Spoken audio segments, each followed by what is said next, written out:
In today's video, I'm going to teach you how to enable spell check in Microsoft Teams.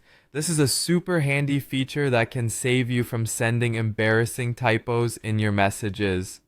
Whether you're using Microsoft Teams for work, school, or personal use, having the spell check function enabled can make your message drafting process smoother and more professional. Let's dive right in. First, to get started, open Microsoft Teams. You can do this by locating the Teams icon on your desktop or by navigating to the website online.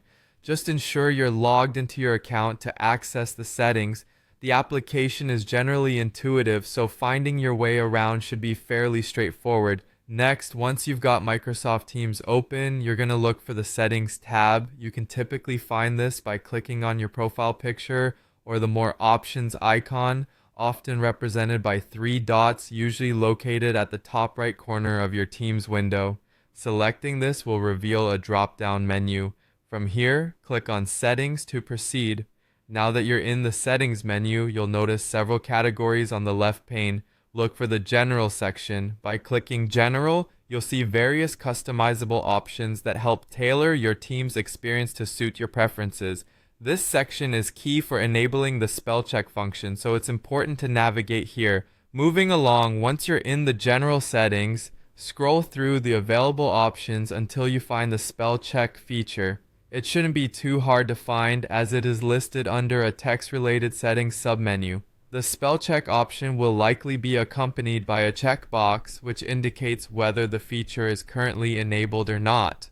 Finally, to enable spell check, simply click on the checkbox if it isn't already checked. Once you do this, spell check should be activated immediately. You might want to test it out to ensure it's working properly.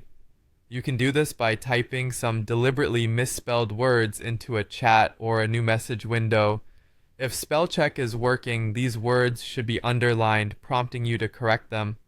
There you have it, a quick and easy way to enable spell check in Microsoft Teams. This little feature can significantly enhance your communication and save you from potentially embarrassing spelling mistakes. Remember, navigating through these settings can't harm your existing setup, so feel free to explore other options that might enhance your overall Teams experience. I hope you found this guide helpful. If you enjoyed this video, don't forget to subscribe and check out our other tutorials for more helpful tips and tricks. Thank you for tuning in and happy typing in Microsoft Teams.